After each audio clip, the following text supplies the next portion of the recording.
Սիրելի հայրենակիցներ, բարև ձեզ, հիմա ես ձեր հետ ուզում եմ խոսել կարճ մի թեմայի մասին, որովհետև այս օրերին անձամբ ես ստանում եմ բազմաթիվ ահազանգեր միջին եւ փոքր բիզնեսի ներկայացուցիչներից, հիմնականում մարդկանցից, ովքեր զբաղված են գյուղատնտեսությամբ, ծաղիկի աճեցմամբ, գիտեք, որ Հայաստանի կառավարության արկածախնդիր քաղաքականության հետևանքով գյուղատնտեսության արտադրանքի ծաղիկների ձկնեղենի արտահանման ճանապարհին, Ռուսաստան արտահանման ճանապարհին խոչընդոտներ են ստեղծվել, ինչի հետևանքով միջին եւ փոքր բիզնեսի ներկայացուցիչները տուժում են, մարդիկ հայտնվել են վարկերի բեռի տակ, չգիտեն ինչպես սպասարկել իրենց վարկերը, մի խոսքով անելանելի եւ անտանելի վիճակ է։ Քիչ առաջ էլ տեղեկատվություն ստացվեց, որ Բավրայի անցակետը փակել են գյուղատնտեսները, վարորդները եւ բողոքի ակցիա են իրականացնում կառավարության քաղաքականության դեմ։ Բարգավաճ Հայաստան կուսակցության մեր քաղաքական թիմի, ընտրաթիմի համար փոքր եւ միջին բիզնեսի շահերի պաշտպանությունը առաջնահերթություն է, այդ առումով մեր ծրագրում բազմաթիվ կետեր կան, գույքահարկի ռեֆորմից սկսած մինչև այլ նախաձեռնությունները, դրանց մասին իմ տնտեսագետ գործընկերները անընդհատ խոսում են, ես ուզում եմ խնդրի քաղաքական եւ սոցիալական կոմպոնենտների մասին խոսել։ Ինչ իրավիճակ ունենք։ Հայաստանի իշխանությունը ըստ էության վարում է երկու աթոռի վրա նստելու քաղաքականություն, կամ որ նույնն է մի արկածախնդիր քաղաքականություն, երբ լինելով ԵԱՏՄ անդամ, օրինակ ընդունում է մի օրենք խորհրդարանում Եվրամիության անդամակցության գործընթաց սկսելու մասին, որը պրակտիկ որևէ հետևանք ունենալ չի կարող, հիմա ես կբացատրեմ թե ինչու, բայց անհարկի լարվածություն է ստեղծում հայ-ռուսական հարաբերություններում։ Կամ Երևանում Նիկոլ Փաշինյանը նախընտրական դեկորացիայի նպատակով մայիսի սկզբին կազմակերպում է Եվրամիության լիդերների մասնակցությամբ զույգ գագաթաժողովներ, որոնք էլի պրակտիկորեն չեն լուծում Հայաստանի առջև ծառացած որևէ խնդիր, ոչ էլ նպաստում են Հայաստանի իրական եվրոինտեգրմանը, բայց հակառուսական ստրիպտիզ հիշեցնող այդ հավաքները լրացուցիչ ճգնաժամ հարուցեցին հայ-ռուսական հարաբերություններում։ Սրա հետևանքով Նիկոլ Փաշինյանը չի տուժում, որը փորձում է այդ հակառուսականությունը վաճառել ժողովրդի վրա, այն փաթեթավորելով ինքնիշխանություն բարձրագույն բառով, ինչ ինքնիշխանության մասին ընդհանրապես կարող է խոսք գնալ, երբ Հայաստանի հետ առնչություն ունեցող բոլոր երկրները Նիկոլ Փաշինյանից հանրաքվե են պահանջում, օրինակ Իլհամ Ալիևը ասում է հանրաքվե արա սահմանադրությունը փոխի ԵԱՏՄ անդամ երկրների լիդերները ասում են հանրաքվե արա, որպեսզի ուրեմն կողմնորոշվեց ԵՄ-ում ես, թե ԵԱՏՄ-ում ես, մի խոսքով այնքան Նիկոլ Փաշինյանի կառավարությունը արժանահավատություն եւ վստահություն չի ներշնչում մեր հակառակորդներին, նաեւ արտաքին գործընկերներին եւ նրանք Նիկոլ Փաշինյանի կառավարությունը այնքան է ճզմել Հայաստանի ինքնիշխանությունը, որ բոլորը նման կերպ են խոսում Հայաստանի հետ։ Հիմա ես հստակ ուզում եմ սիրելի հայրենակիցներ ձեզ բացատրել, որ Հայաստանը Եվրամիության անդամ դառնալու հեռանկար, նույնիսկ կարճաժամկետ հեռանկարում չունի։ Մենք ուղղակի չենք կարող պրակտիկ քաղաքականություն, որպես դիտարկել է հեռանկարը։ Բավարար է նայել Եվրամիության Կոպենհագենյան հռչակագրին, դրա չափանիշներին, Եվրամիության անդամ դառնալու համար պետք է ծովային ցամաքային սահման ունենալ Եվրամիության հետ, մենք դա չունենք, իսկ Վրաստանն ու Թուրքիան, ինչպես գիտեք, մոտ ապագայում Եվրամիության անդամ դառնալու հեռանկար չունեն, Եվրամիության պաշտոնյաները, չինովնիկները, Եվրախորհրդանի պատգամավորները շարունակ ասում են, որ մինչև 2030 թիվը նույնիսկ տեսականորեն Եվրամիությանը Հայաստանի անդամակցության հարց չի կարող քննարկվել։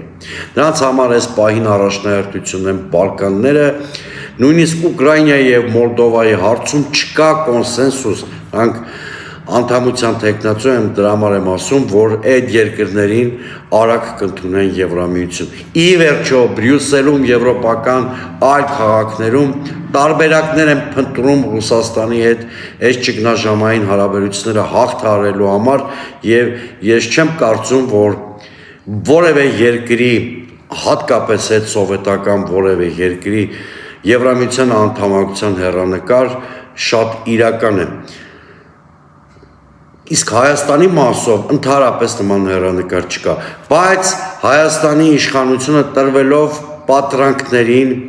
սպասարկելով իր մերկանցիլ քաղաքական նպատակները անդառնալի վնաս է հասցնում Հայաստանի տնտեսությանը։ Եթե այս արկածախնդիր ընթացքը շարունակվի եւ ենթադրենք օրինակ էներգակիրները թանկանան, դա 15%-ով կրճատելու է մեր հնան։ Շուրջ 5 միլիարդ վնաս է կրելու Հայաստանը։ Նիկոլ Փաշինյանը այսօր խոստանում էր, որ արտահանողների վնասները կկոմպենսացնի եւ այլն, բացարձակ ստում է, սիրելի հայրենակիցներ, ստում է ձեր քվեներին տիրանալու, ձեր քվեները մուրալու նպատակով։ Միլիարդավոր դոլարներ հատուցելու հնարավորություն չունի Նիկոլ Փաշինյանը։ Ձեր ականջների համար հաճելի բաներ է ասում, որպեսզի ձեր քվեները կարողանա գրպանել։ Իհարկե ձեր մեծամասնությունը վստահ եմ իր հեքիաթներին այլևս չի հավատում, բայց ուզում եմ ասել, որ հայ-ռուսական հարաբերությունների ճգնաժամը,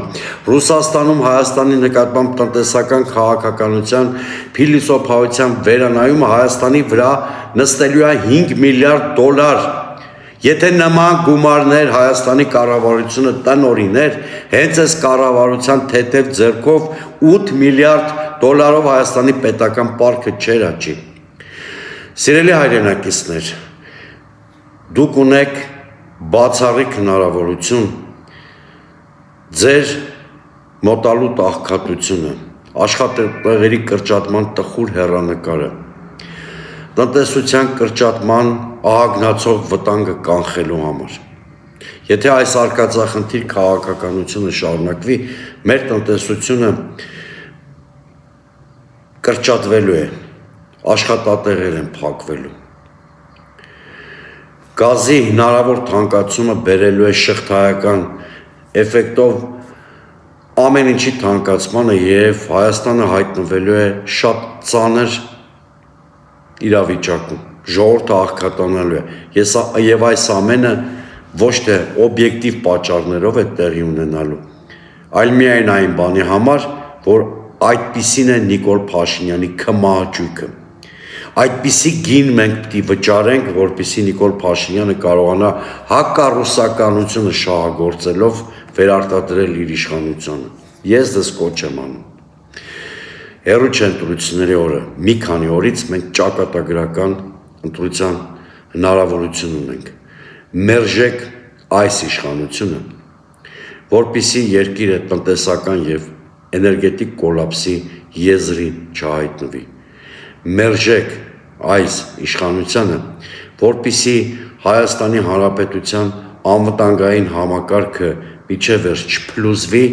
եւ տնտեսական կայունությունը չխաթարվի։ Հայաստանը արկածախնդիր քաղաքականություն վարելու իրավունք չունի։ Մեր ընտրաթիմը, մեր քաղաքական թիմը հավասարակշռության դոկտրինի համոզված կողմնակից է։ Առաջինը մարդկանց բարեկեցության, կայուն տնտեսության իմպերատիվից ելնելով է, որ մենք պնդում ենք, որ պետք է շարունակել եւ խորացնել դաշնակցային գերային հարաբերությունները Ռուսաստանի, ՀԱՏՄ եւ ՀԱՊԿ գործընկերների հետ, միևնույն ժամանակ շատ արդյունավետ ինստիտուցիոնալ հարաբերություններ ունենանք Եվրամիության հետ, Միացյալ Նահանգների հետ, Իրանի Իսլամական Հանրապետության հետ, Վրաստանի հետ, Չինաստանի հետ, արաբական աշխարհի հետ։ Չի կարելի այս տուրբուլենտ աշխարհում դառնալ աշխարհաքաղաքական կենտրոններից մեկի ֆորպոստը ընդդեմ մյուսի։ Հենց այդպիսի քաղաքականություն է վարում Նիկոլ Փաշինյանը։ Նա դարձել է արևմուտքի լիբերալ գլոբալիստական շահախմբերի ֆորպոստը, այսինքն երկիրն է դարձրել այդ շահախմբերի ֆորպոստը Ռուսաստանի դեմ։ Այստեղ խնդիրը այն չէ, մենք սիրում ենք Ռուսաստանը, թե չենք սիրում, ինչ արժե համակարգ կամ աշխարհայացք ունենք։ Մենք պարտավոր ենք մտածել մեր տասնյակ հազարավոր հայրենակիցների բարեկեցության մասին։ Մենք պարտավոր ենք վերջ տալ արկածախնդրությանը, որպեսզի Հայաստանում աղքատությունը համատարած չդառնա, որպեսզի չվտանգվի Հայաստանի տնտեսական կայունությունը եւ ամբողջովին չփլուզվի մեր անվտանգության համակարգը։ Ուրեմն ամսի 7-ին, հունիսի 7-ին քվեարկեք համար 7-ին, որպեսզի մենք ունենանք արդյունավետ պետական կառավարում ի բարօրություն Հայաստանի։